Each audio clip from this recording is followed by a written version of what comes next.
Maria thought she was living the American dream.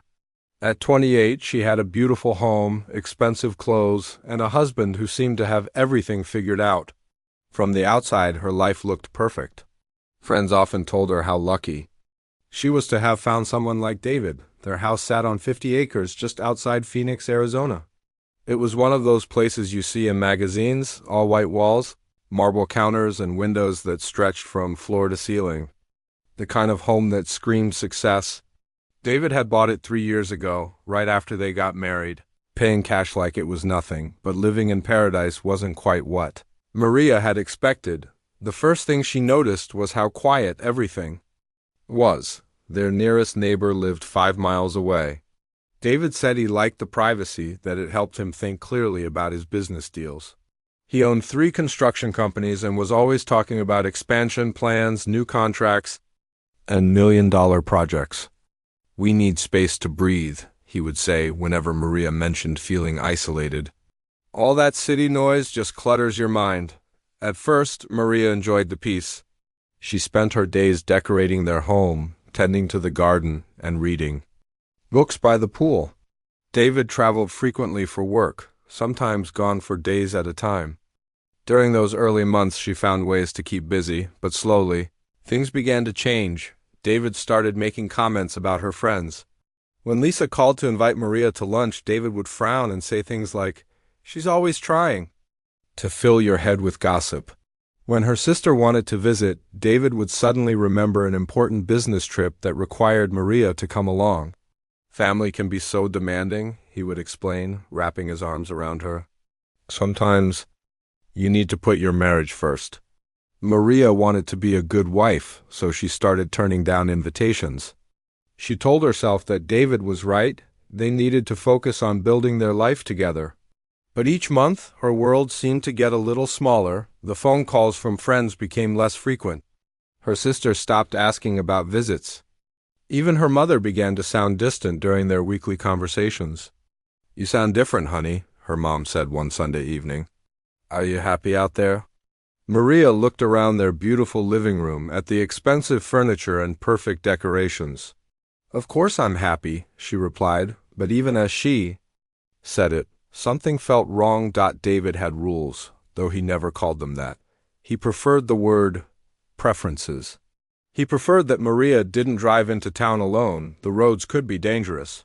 He preferred that she didn't answer the door when he wasn't home. You never knew who might be wandering around rural areas.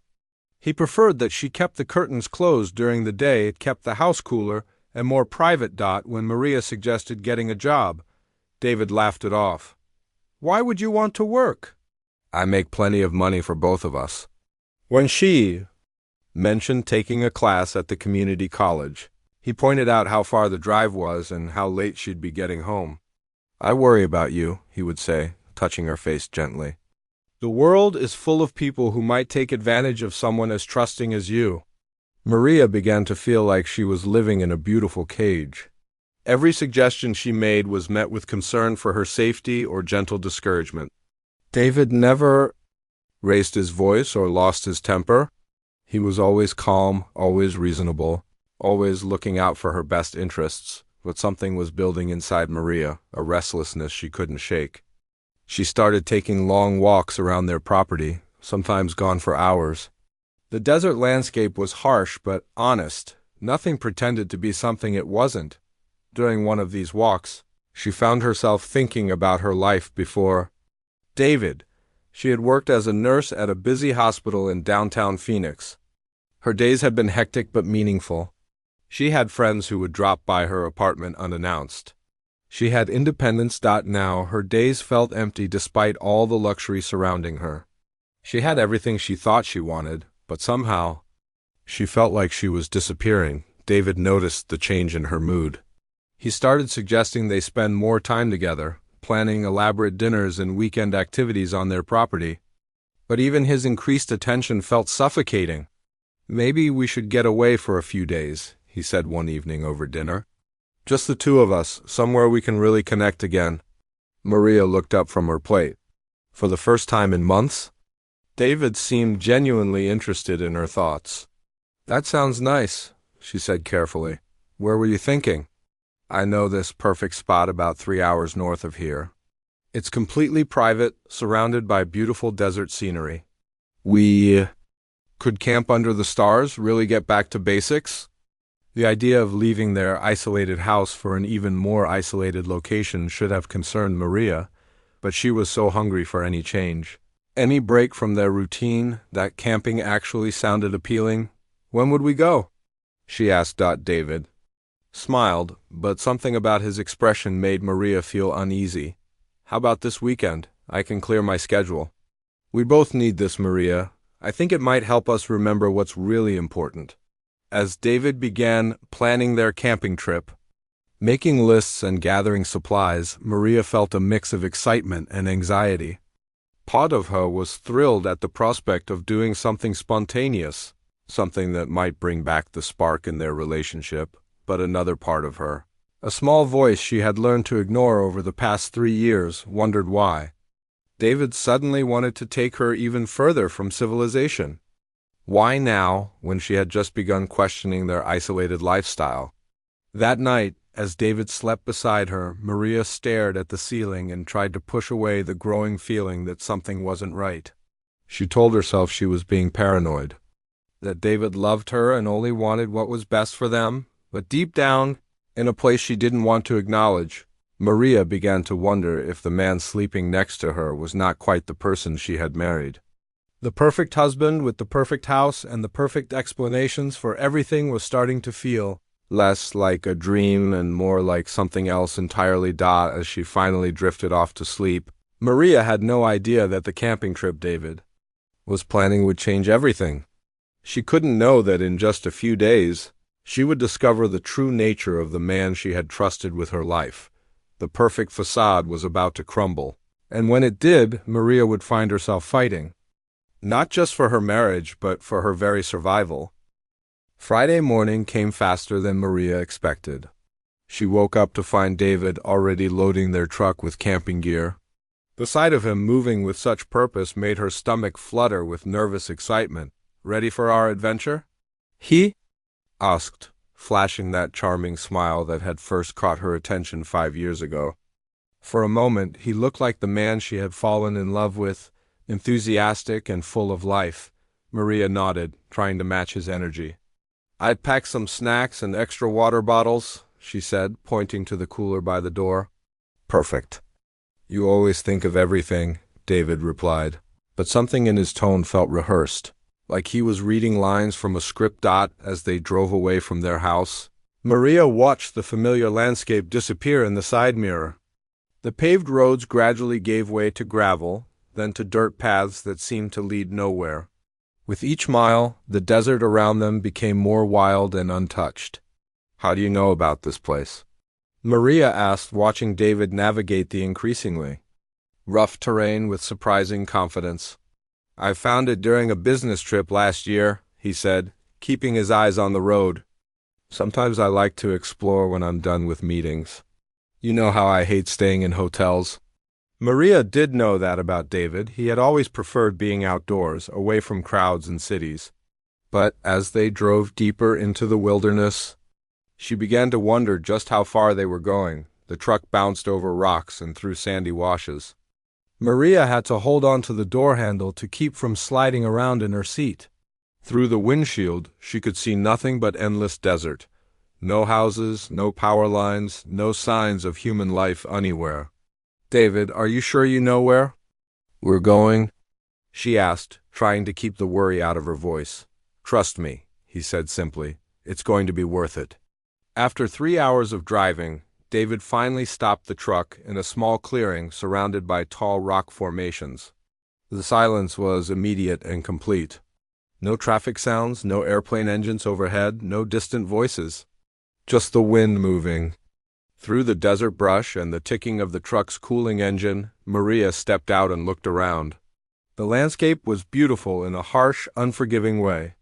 Red rocks rose up like ancient monuments, and the ground was covered with cacti and thorny desert plants. But the isolation was overwhelming. She couldn't see any trace of civilization in any direction. This is it, David announced, starting to unload their gear. Our own private paradise. Maria helped him set up their tent, but she couldn't shake the feeling that something was wrong. David seemed different out here, more focused, more intense. He had planned everything down to the smallest detail, which wasn't unusual for him, but today it felt almost mechanical. As the afternoon wore on, the temperature climbed toward 100 degrees. Maria sought shade under a small overhang of rock while David continued organizing their campsite with military precision. "How far are we from the main road?" she asked, accepting a bottle of water from him. David paused for just a moment before answering. "About 15 miles, he said. "Maybe 20. Don't worry, I marked the route on my GPS." But when Maria looked at her phone, she saw no signal bars at all. "My phone isn't working out here," she said. "Mine either," David replied without seeming concerned. "That's the point, right? To disconnect from all that technology and just be together." As evening approached, David suggested they gather firewood before it got dark. "There's usually some good kindling near those rocks over there," he said, pointing toward a cluster of boulders about 100 yards from their camp. Maria was grateful for something to do. The day had been long and strange, filled with an undercurrent of tension she couldn't quite identify. Maybe moving around would help her feel better about their situation. She made her way toward the rocks, stepping carefully around the desert plants. The ground was uneven, scattered with loose stones and hidden holes.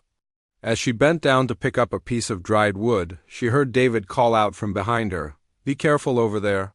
This is snake country." The words made Maria freeze. She straightened up slowly and looked around with new awareness. The desert that had seemed merely empty before now felt dangerous and alive with hidden threats. "What kind of snakes?" she called back. "Rattlesnakes mostly," David replied. "They like to hide in the shade during the day and come out when it cools down." Maria felt a chill despite the heat. She had always been terrified of snakes, and David knew it. Why hadn't he mentioned this earlier? Why had he chosen a place where dangerous animals might be lurking? She gathered a few more pieces of wood quickly and started back toward camp. But as she walked, she couldn't stop thinking about David's casual warning. Something about the timing felt wrong, like he had waited until she was away from camp to tell her about the danger. Back at their campsite, David was sitting by the tent, staring out at the desert landscape. In the fading light, his expression looked cold and calculating. "Find enough wood?" he asked without looking at her. "I think so," Maria replied, dropping the kindling near where they planned to build their fire. "David, maybe we should head back tomorrow morning. This place feels so isolated." David turned to look at her then, and for a moment Maria saw something in his eyes that made her blood run cold. It was gone so quickly that she wondered if she had imagined it, but the feeling of unease remained. "We just got here," he said. "Give it a chance. Sometimes you need to push through your comfort zone to find something beautiful." As darkness fell over the desert, David built a small fire while Maria heated up canned soup for their dinner. The flames created a circle of light that made everything beyond it seem impossibly dark and mysterious. "Listen to that," David said, pausing to cock his head toward the surrounding wilderness. Maria listened but heard only the crackling of their fire and the distant sound of wind through the rocks. "I don't hear anything," she said. "Exactly," David replied. "Perfect silence. No neighbors, no traffic, no interruptions, just us and the desert." But to Maria, the silence felt oppressive rather than peaceful. Every shadow beyond their firelight could be hiding something dangerous. Every sound in the darkness made her jump. As they prepared for bed, Maria found herself wishing they had stayed home. The camping trip that was supposed to bring them closer together was only making her feel more distant from David than ever. She didn't know that her instincts were right to be afraid. She couldn't know that David had planned this trip for reasons that had nothing to do with romance or reconnection. And she had no idea that tomorrow would bring a terror beyond anything she could imagine. As Maria lay in their tent, listening to the unfamiliar sounds of the desert night, she fell into an uneasy sleep, completely unaware that she was sleeping next to someone who had already decided her fate. Maria woke up to the sound of something rattling nearby. At first, she thought it was David shaking out his sleeping bag, but the sound was different, angry and warning. Her eyes snapped open, and she saw David sitting up in the tent, completely still. "Don't move," he whispered, but his voice didn't sound scared. It sounded almost excited. Through the thin walls of their tent, Maria could see the shadow of something coiled just outside. The rattling sound continued, getting louder and more aggressive. Her heart started pounding so hard she was sure the snake could hear it. "What do we do?" she whispered back. David was quiet for a long moment, studying the shadow on the tent wall. "You need to get out slowly," he finally said. "Move toward the back of the tent, away from where it's sitting." Maria's hands were shaking as she carefully pushed back her sleeping bag. Every small movement seemed to make the rattling more intense. She could feel sweat running down her back despite the cool morning air. "I can't do this," she breathed. "I'm too scared." "You have to," David said, and there was something cold in his voice now. "Unless you want to stay in here with it." Somehow, Maria managed to inch her way to the back of the tent. David unzipped the rear opening just enough for her to crawl through. The moment she was outside, she scrambled to her feet and ran toward the rocks where she had gathered firewood the night before. Behind her, she could hear David moving around, but she didn't look back until she was safely on top of a large boulder. When she finally turned around, she expected to see him running toward her, or at least moving away from the tent. Instead, David was calmly packing up their campsite. "What are you doing?" she called out, confused. "Where's the snake?" "Gone," David replied without looking up. "It slithered away when you got out." Something about his casual tone made Maria's stomach turn. He was acting like nothing had happened, like they hadn't just had a dangerous encounter with a deadly snake. She climbed down from the rocks and walked back toward him. "That was terrifying," she said, still shaking. "Maybe we should leave now before something else happens." David continued folding their tent with methodical precision. "Actually, Maria, I think you're right. We should leave." Relief flooded through her. "Good, I'll help you pack the truck." But David straightened up and looked at her with an expression she had never seen before. His eyes were cold and distant, like he was looking at a stranger instead of his wife. "No," he said quietly. "I mean I should leave. You're going to stay here." Maria laughed nervously, thinking he was making some kind of joke. "What do you mean?" "David, that's not funny. I'm not trying to be funny." He walked to the truck and put their tent in the back. "I've been thinking about this for a long time, Maria. Our marriage, our life together, it's not working anymore." The words hit Maria like a physical blow. "What are you talking about?" "We came here to work on our marriage. You said we needed to reconnect." David continued loading the truck, speaking in the same calm, matter-of-fact tone he used when discussing business deals. "I brought you here because I needed to end this cleanly. No lawyers, no messy divorce, no splitting up assets. This way is better for everyone." Maria felt like the ground was disappearing beneath her feet. "David, you're scaring me." "What are you saying?" He finished packing and turned to face her fully. "I'm saying goodbye, Maria. You're going to stay here, and I'm going back to start over. By the time anyone finds you, if they ever do, it will look like a tragic accident. A woman who got lost in the desert and couldn't find her way back." The horrible truth of what he was saying began to sink in. This wasn't a spontaneous decision. This wasn't even about their marriage problems. David had planned this entire trip to bring her out here and leave her to die. "You can't be serious," she whispered. "David, I'm your wife. You can't just leave me here." "I can, and I am." He climbed into the driver's seat and started the engine. "I'm sorry it has to be this way, but you've become a problem I need to solve." Maria ran to the truck and grabbed the door handle. "Please don't do this." "Whatever's wrong, we can fix it. We can go to counseling, we can move somewhere else, anything you want." David looked at her one last time, and Maria saw no trace of the man she had married. "It's too late for that." "You ask too many questions, Maria. You want too much. I need someone who understands their place." He reached across the seat and grabbed a single water bottle, tossing it at her feet. That should last you a day or two. Try to make it count." Maria couldn't believe this was happening. "David, please." "I love you. We can work this out." But he was already shifting the truck into drive. "Goodbye, Maria." The truck pulled away, leaving deep tire tracks in the sandy ground. Maria ran after it for a few hundred yards, screaming David's name, begging him to come back.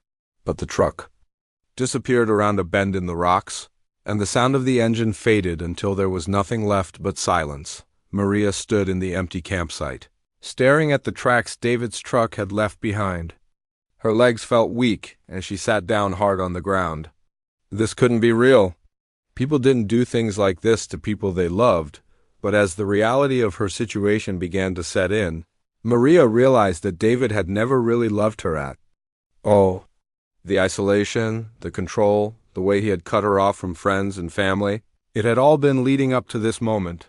She looked around at the endless desert stretching in every direction. No roads were visible. No buildings or power lines or any sign of human civilization. David had chosen this place carefully, somewhere so remote that she might never be found. The sun was already getting hot, and Maria knew it would only get worse. As the day went on, she picked up the water bottle David had thrown at her and saw that it was only half full. Maybe 16 ounces of water in a place where the temperature could reach 120 degrees for the first time since David had driven away. Maria felt a spark of anger cutting through her shock and fear. He had planned this so carefully, brought her out here under the pretense of saving their marriage, and then calmly explained that he was going to let the desert kill her, but Maria was not going to die out here. She was not going to give David the satisfaction of eliminating his problem so easily. She had been a nurse before their marriage, trained to stay calm in emergencies and think clearly under pressure. As she sat in the growing heat with only a half bottle of water between her and death, Maria began to plan her survival. David might have abandoned her, but she was not going to abandon herself. She was going to find a way out of this desert. And when she did, David was going to pay for what he had done. The first thing Maria did after David disappeared was count her resources. 1 half-empty water bottle, the clothes on her back, jeans, a t-shirt, and hiking boots, a small backpack with some granola bars, sunscreen, and a baseball cap. It wasn't much, but it was something. The sun was climbing higher in the sky, and Maria could already feel its intensity on her skin.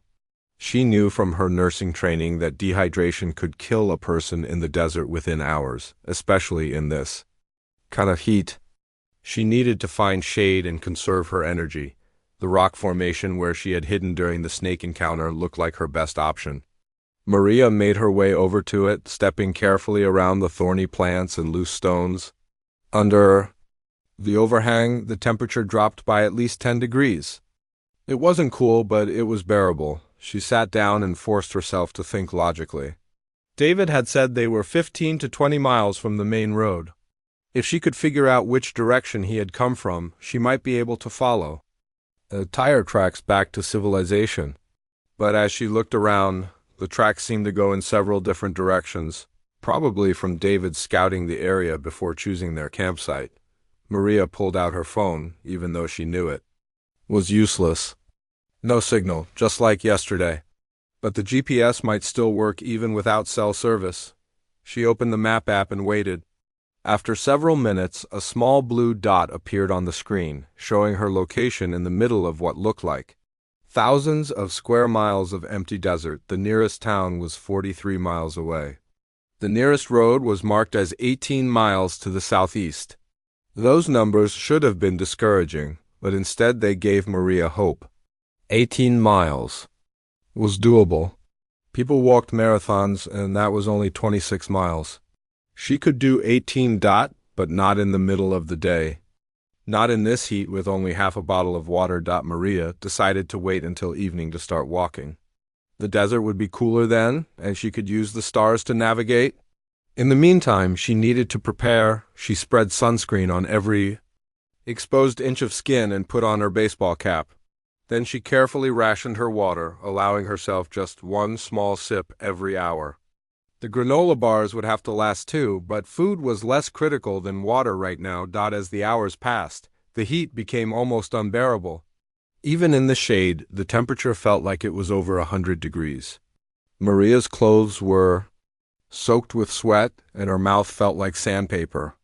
Every cell in her body was crying out for water, but she forced herself to stick to her rationing plan. To distract herself from the heat and thirst, Maria thought about David. How long had he been planning this? Had he ever really loved her, or had she been nothing more than a convenience from the beginning? The more she thought about it, the more obvious the signs became. The isolation, the control, the way he had cut her off from everyone who cared about her. But thinking about David only made her angry, and anger used up energy she couldn't spare.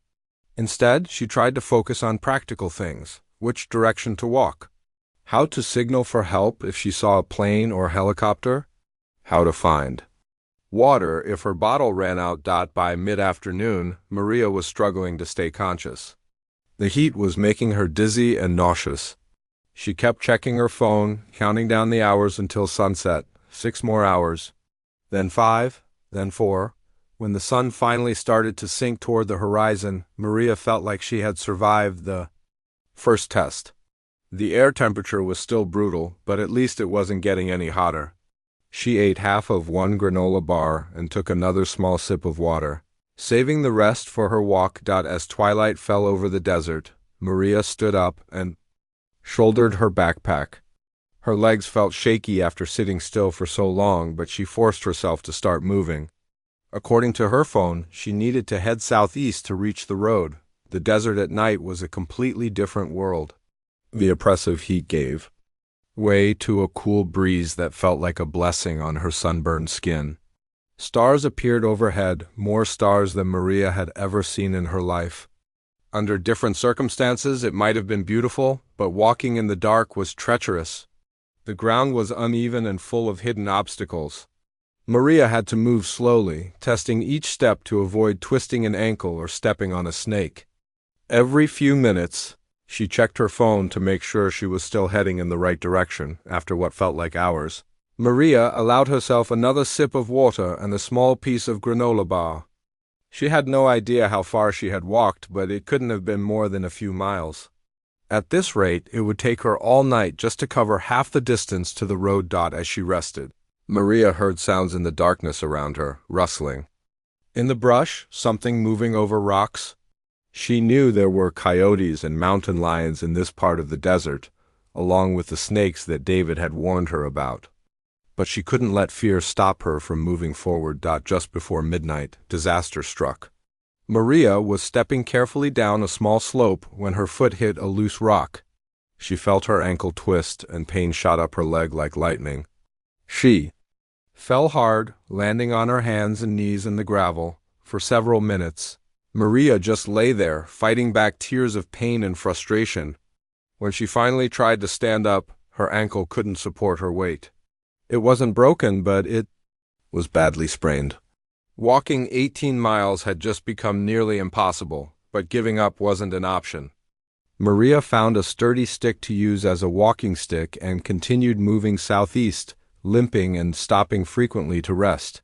The pain was intense, but she gritted her teeth and kept going. Dawn was breaking when Maria finally admitted she needed to stop. She had been walking for almost 8 hours, but her injured ankle had slowed her down so much that she had probably only covered 6 or 7 miles.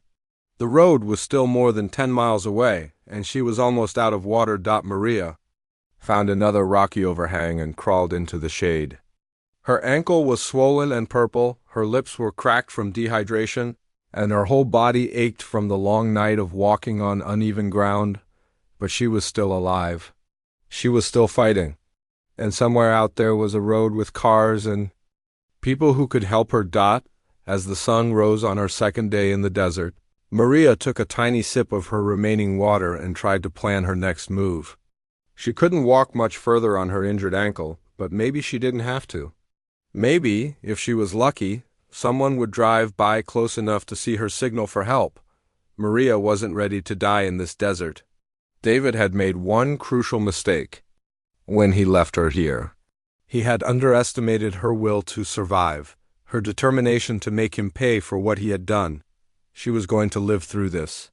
And when she did, David was going to discover that his problem was far from solved. Tom Rodriguez had been driving the same dirt roads for over 30 years. As a rancher who owned 1,500 acres of desert land, he knew every rock, every turn, and every shortcut between his property and the nearest town. But tonight, something was different. It was almost midnight when Tom finished checking on his cattle in the far pasture. Most ranchers his age would have sent one of their workers to do this job, but Tom preferred to handle things himself. At 54, he was still strong and capable, even though the years had put some gray in his dark hair and lines around his eyes. The drought had been particularly hard this year, and Tom was worried about his animals. Several of his water tanks were running low, and he had spent the day hauling fresh water to the most remote areas of his ranch. It was exhausting work, but Tom had learned long ago that ranching meant doing whatever needed to be done, no matter how tired you were. As he drove his old pickup truck back toward his house, Tom was thinking about his late wife, Carmen. She used to worry about him driving these roads alone at night, especially when he was tired. "What if you break down out there?" she would ask. "What if something happens and no one knows where you are?" Tom had always brushed off her concerns, but tonight he understood them better. The desert could be unforgiving, especially to someone who wasn't prepared for its dangers. He had lived here his whole life and still respected the power of this harsh landscape. His truck's headlights cut through the darkness, illuminating the familiar path ahead. Tom was driving on autopilot, his mind wandering to tomorrow's tasks, when something in the distance caught his attention. At first, he thought it might be a deer or a javelina that had wandered onto the road. But as he got closer, the shape looked wrong. Tom slowed down and squinted through his windshield. Whatever it wasn't moving like an animal. It looked more like a pile of clothes or maybe some trash that had blown off a truck. But something made him stop anyway. He pulled over and grabbed the flashlight from his glove compartment. Tom had found all sorts of strange things on these desert roads over the years. Furniture that had fallen off moving trucks, car parts, even a few stolen vehicles that had been abandoned. But as his flashlight beam swept across the object, Tom's heart nearly stopped. It was a woman. Lying motionless on the side of the road, Tom rushed over and knelt beside her, his flashlight revealing a young woman in her late 20s with dark hair and sun-damaged skin. Her lips were cracked and bleeding, her clothes were torn and dirty, and she looked like she hadn't had water in days. "Miss?" "Can you hear me?" Tom said gently, checking for a pulse. Her heartbeat was weak but steady. She was alive but barely. The woman's eyes fluttered open, unfocused and confused. "Help?" she whispered, her voice so dry it was barely audible. "I'm going to help you," Tom said, trying to keep his voice calm even though his mind was racing. "My name is Tom. Can you tell?" "Me your name?" "Maria," she managed to say. "Please ... or water." Tom ran back to his truck and grabbed a bottle of water from his cooler. He helped Maria sit up slowly and let her take small sips. He had seen dehydration before in cattle and knew that drinking too much too fast could make her sick. "Easy now," he said, "just a little at a time." As Maria drank, Tom tried to assess her condition. Besides the obvious dehydration, he could see that her ankle was badly swollen. Her arms and face were sunburned, and there were cuts and scratches all over her hands and legs. She looked like someone who had been walking through the desert for days. "Maria, what happened to you? How did you get out here?" Maria looked up at him with eyes full of pain and something else, fear mixed with a desperate kind of hope. "My husband," she said slowly. "He left me in the desert 2 days ago." Tom felt a cold anger rising in his chest.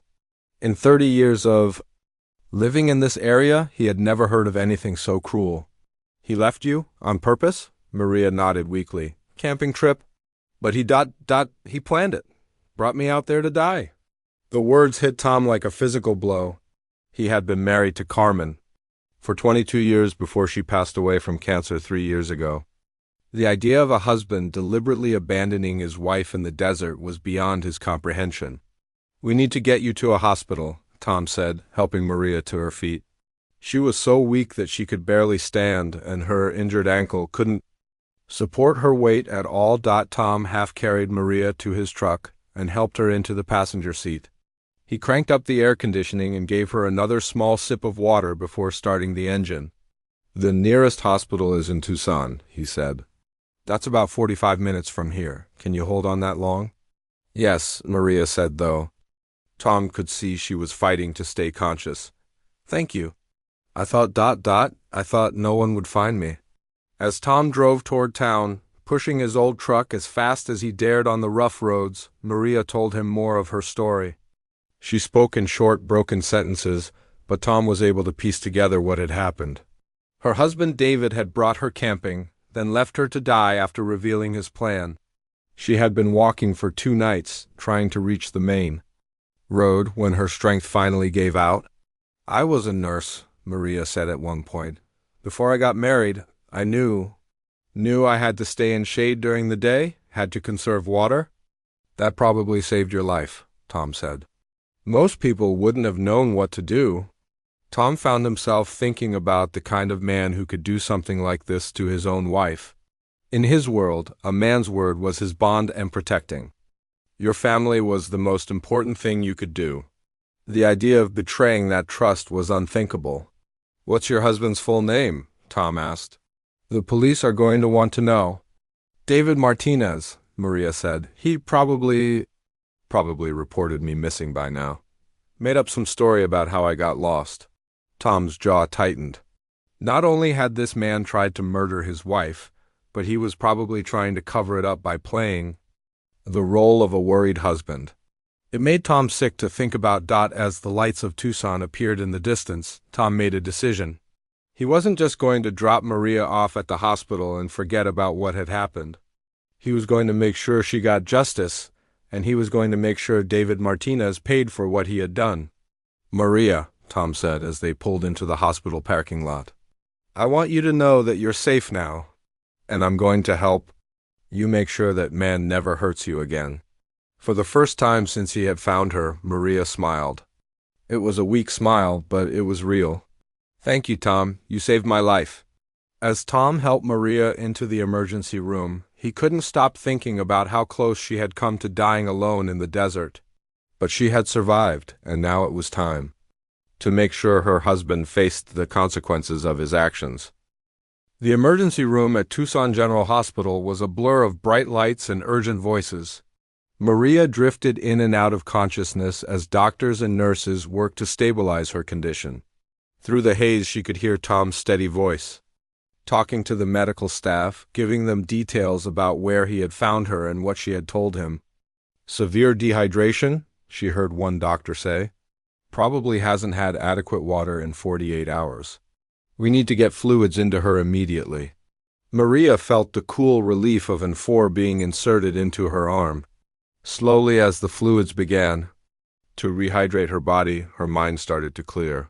The first face she saw clearly was Tom's, sitting in a chair beside her hospital bed. His weathered features showed deep concern, but his eyes were kind. "How are you feeling?" he asked when he noticed she was awake. "Better," Maria croaked, her voice still raw from dehydration. "You stayed?" "Of course I stayed," Tom said. "Somebody needed to make sure you were okay. The doctors say you're going to be fine, but it was close. Another few hours in that heat, and—" He didn't finish the sentence, but Maria understood. She had come very close to dying in that desert. Exactly as David had planned, a nurse came in to check Maria's vital signs and adjust her for the police. "Want to speak with you when you feel up to it," she said gently. "But there's no rush. Your health comes first." Maria nodded. She knew she would have to tell her story to the authorities, but the thought of reliving David's betrayal was exhausting. Still, she wanted him to face justice for what he had done. "There's something else," Tom said after the nurse left. "Your husband showed up here about an hour ago." Maria's blood ran cold. "David is here?" "He was. He came to the front desk claiming he was looking for his missing wife. Said you had gotten separated during a camping trip and he'd been searching for you everywhere." The audacity of it took Maria's breath away. David was actually here, playing the role of the worried husband while knowing exactly what he had done to her. "What did you tell him?" Maria asked. "Nothing," Tom said firmly. "But I listened to what he told the staff. He had this whole story prepared about how you went for a walk and never came back, how he searched all night and finally had to come get help. He even had tears in his eyes." Maria felt sick. David had always been a good actor, able to charm anyone when it suited his purposes. She could picture him perfectly, playing the devastated husband whose wife had tragically gotten lost in the desert. "The hospital staff told him they couldn't give out patient information without your permission," Tom continued. He got angry about that, which seemed strange for someone who was supposed to be relieved that his wife was safe. Before Maria could respond, there was a knock on the door. A tall woman in a police uniform entered, followed by a younger man in a suit. "Miss Martinez? I'm Officer Patricia Williams, and this is Detective James Chun. We'd like to ask you some questions about what happened to you, if you're feeling up to it." Maria took a deep breath. "I'm ready." For the next hour, Maria told her story from the beginning. She explained about the isolation in their marriage, David's controlling behavior, and the camping trip that was supposed to save their relationship. She described waking up to find the snake, David's cold revelation of his plan, and the 2 days she spent fighting for survival in the desert. Detective Chun took detailed notes while Officer Williams recorded the conversation. Both officers asked careful questions, clearly trying to build a strong case. "This is a very serious allegation," Detective Chun said when Maria finished. "Attempted murder. Do you have any evidence to support your account?" Maria's heart sank. She realized that it was essentially her word against David's, and he had already established his story with the hospital staff, but Tom spoke up. "I might be able to help with that," he said. "I know these desert roads better than almost anyone. If David really brought Maria out there and left her, there might be physical evidence at the campsite." Detective Chun looked interested. "What kind of evidence?" "Tire tracks, for one thing," Tom said. "The ground out there holds impressions for days, sometimes weeks. If we can find where they camped and match the tracks to David's vehicle, that would prove he was there." Officer Williams nodded. "We'll need you to guide us to the area where you found Maria. Can you do that?" "Absolutely," Tom said without hesitation. Detective Chun turned back to Maria. "We're also going to need to examine your husband's vehicle and check his story about when he returned from the camping trip. Gas station receipts, hotel records, anything that can establish a timeline." Over the next few hours, as Maria rested and continued to recover, the police investigation began in earnest. Tom left with Detective Chun to retrace the route where he had found Maria and look for the campsite. Officer Williams stayed behind to take additional statements and coordinate with other departments. Late that evening, Tom returned with news. "We found it," he said, sitting down beside Maria's bed. "The campsite where David left you. The tire tracks are clear as day, and they match the description of his truck." "That's not all," Detective Chun added, entering the room. "We also found evidence that someone had been camping there recently. Food wrappers, charcoal from a fire, and most importantly, we found this."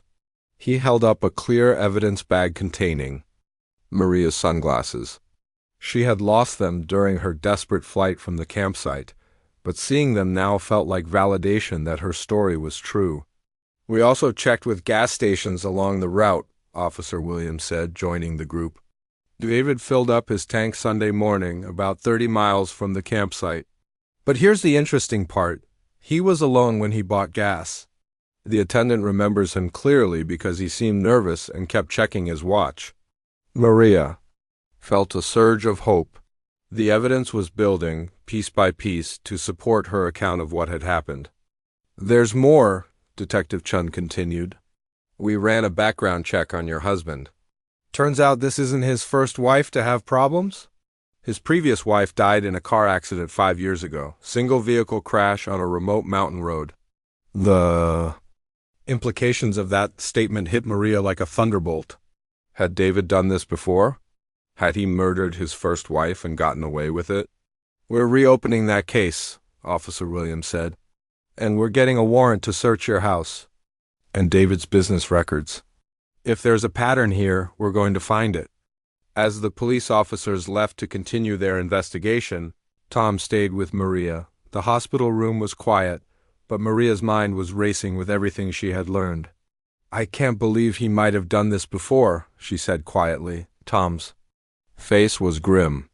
"Some people are just evil, Maria, but the important thing is that you survived, and now he's going to face justice." Maria looked at this man who had saved her life and was now helping her seek justice. "Why are you doing all this for me? You don't even know me." Tom was quiet for a moment. "My wife Carmen died 3 years ago," he said finally. "Cancer, but I was with her every step of the way, holding her hand, making sure she knew she was loved. The idea that a man could deliberately hurt the woman he promised to protect... It makes me sick." As Maria drifted off to sleep that night, she felt something she hadn't experienced in years: hope. For the first time since David had driven away and left her to die, she believed that justice might actually be possible. 3 weeks after Tom found Maria in the desert, she was sitting in the Pima County courthouse preparing for the most important day of her life.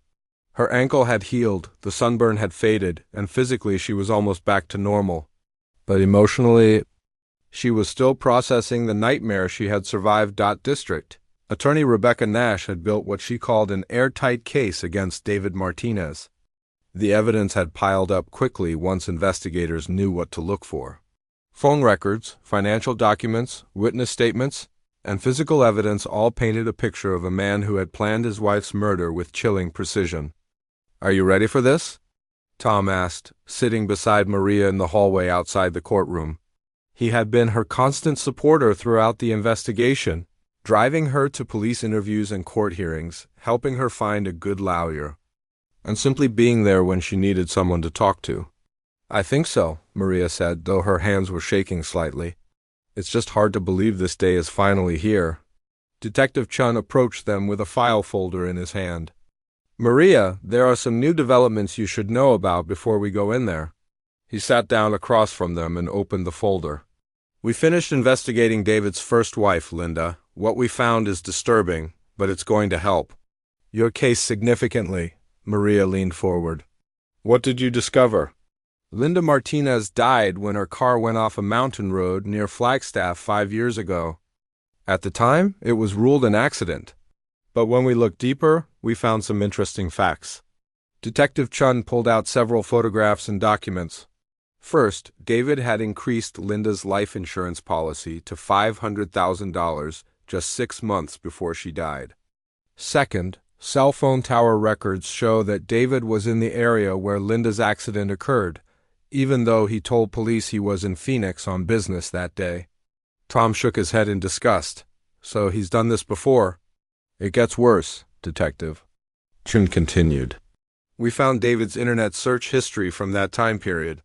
He had been researching dangerous mountain roads, car accident statistics, and how much force it takes to push a vehicle off a cliff." Maria felt sick. "He killed Linda, too." "We believe so. We're reopening her case as a homicide investigation. But for today's trial, this information establishes a pattern of behavior.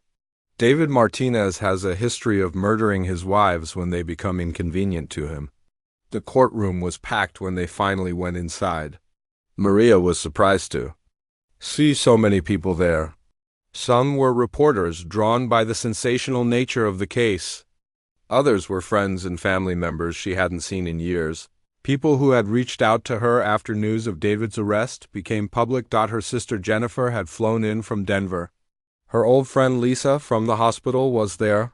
Even her former boss, Dr. Williams, had come to show his support.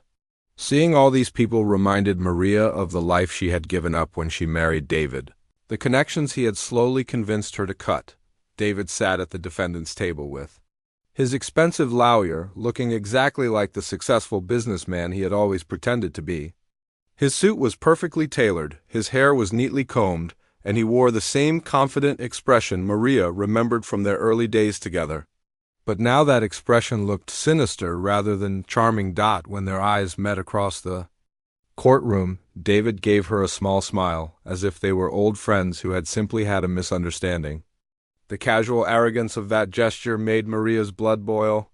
Even now, facing attempted murder charges, he still thought he was smarter than everyone else. District Attorney Nash stood up to give her opening statement.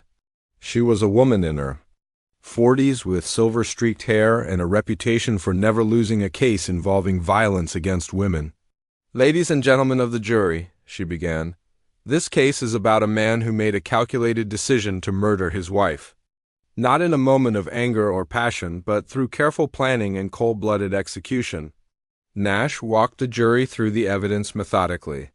She showed them maps of the remote desert location where David had taken Maria, she presented.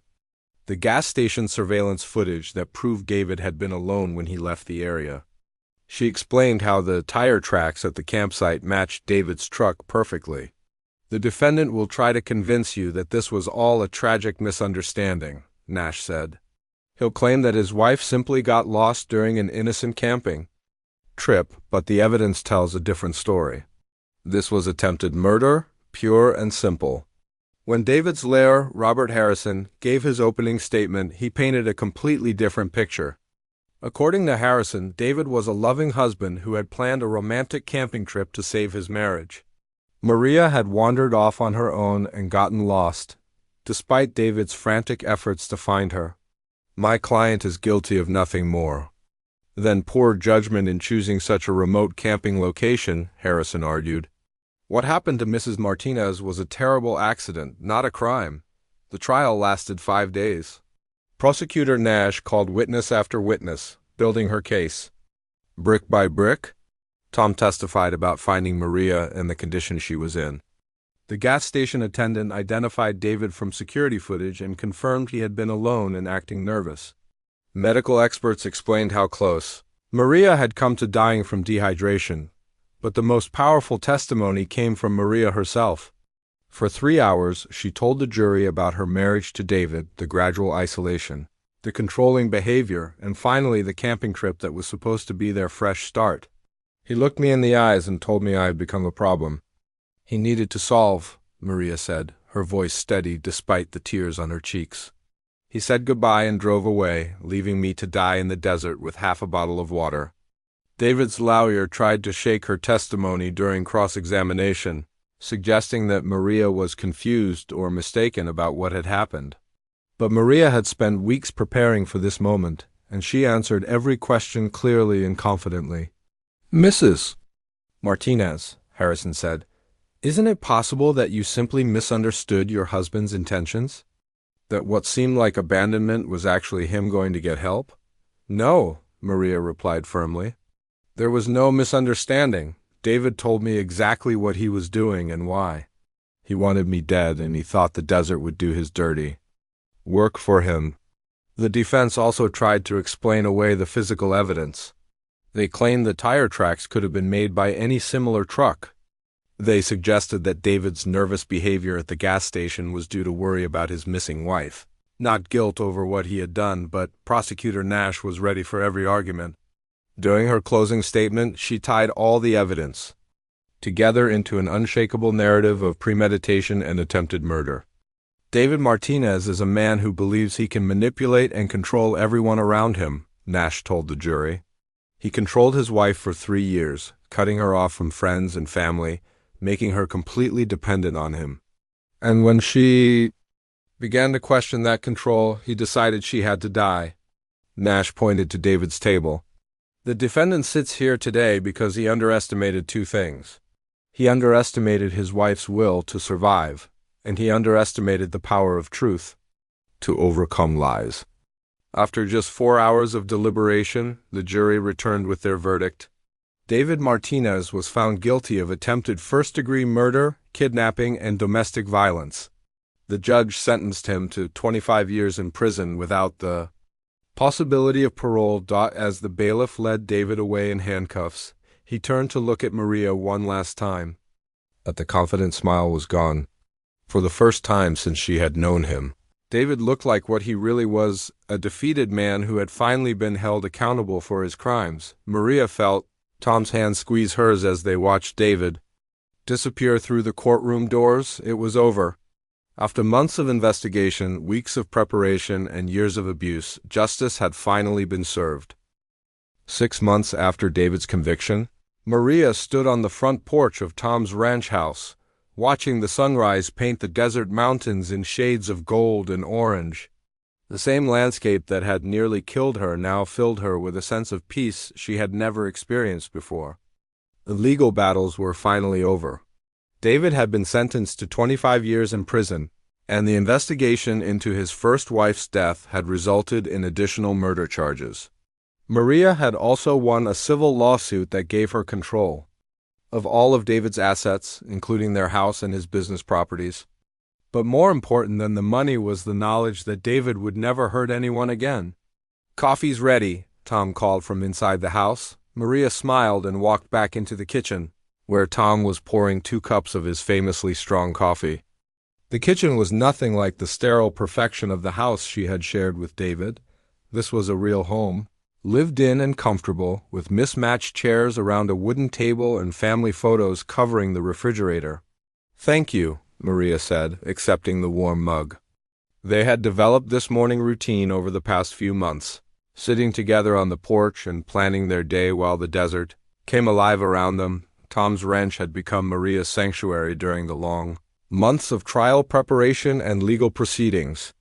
What had started as a temporary place to stay while she figured out her life had gradually become something more.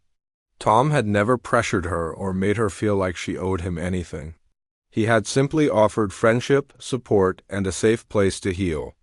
"I got a call from Dr. Williams yesterday," Maria said, settling into her favorite chair on the porch. "The position at the hospital is still open if I want it." Tom nodded, though Maria could see a flicker of something in his eyes. "That's great news. You've been wanting to get back to nursing." Maria had been thinking about returning to work for weeks. After 3 years away from nursing, she missed the sense of purpose that came from helping people. The hospital had offered her a position in the emergency department, which seemed fitting given everything she had been through. "I'm nervous about it," she admitted. "It's been so long since I worked as a nurse. What if I've forgotten how to do the job?" "You saved your own life in the desert using your medical training?" Tom pointed out. "I think you'll remember what you need to know." They sat in comfortable silence for a while, watching the cattle move slowly across the distant pasture. Maria had learned to love these quiet moments, so different from the tense silence that had filled her house with David. This was peaceful silence, the kind that came from being with someone who accepted you exactly as you were. "Tom," Maria said finally, "I need to ask you something." He turned to look at her, his weathered face showing the same patient attention he always gave her words. "Why did you let me stay here all this time? I know you could have just dropped me off at the hospital that night and walked away. Most people would have." Tom was quiet for a long moment, staring out at the mountains. "You know, I lost my wife Carmen 3 years ago," he said finally. Maria nodded. Tom had told her about Carmen during one of their long conversations on this same porch. They had been married for 22 years before cancer took her away.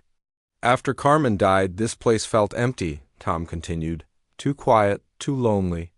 I kept going through the motions of ranching because it was all I knew how to do, but the heart had gone out of it." He paused to take a sip of his coffee. "Then I found you that night and something changed. Helping you, seeing you get stronger every day, watching you find your courage again, it reminded me what life was supposed to feel like." Maria felt her heart skip a beat. Over the months of living here, she had developed feelings for Tom that went beyond gratitude. But she had been afraid to examine those feelings too closely, worried that she was confusing gratitude with something deeper. "You gave me a reason to care about something again," Tom said, looking directly at her now. "You brought life back to this place, Maria. You brought life back to me." The honesty in his voice took Maria's breath away. This was so different from anything she had experienced with David. Tom's feelings were genuine and freely given, with no strings attached and no hidden agenda. "I care about you too, Tom," Maria said softly. "More than I probably should. Why shouldn't you?" Tom asked. "We're both adults. We've both been through loss and pain. If we can find some happiness together, isn't that something to celebrate?"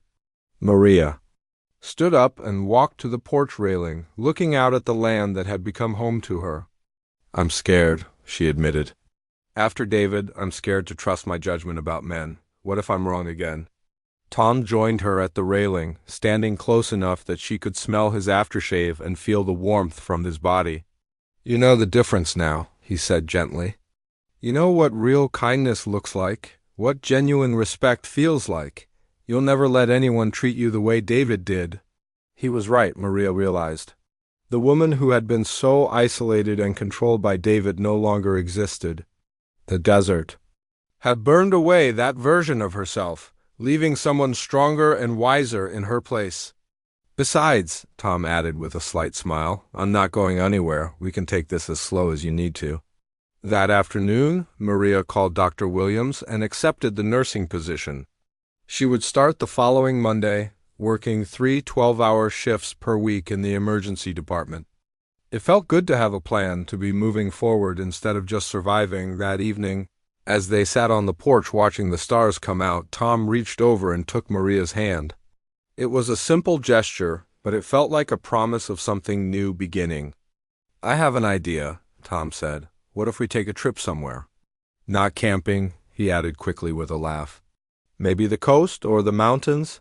Somewhere beautiful where we can just enjoy being together." Maria squeezed his hand. "I'd like that. But maybe we could start with something smaller.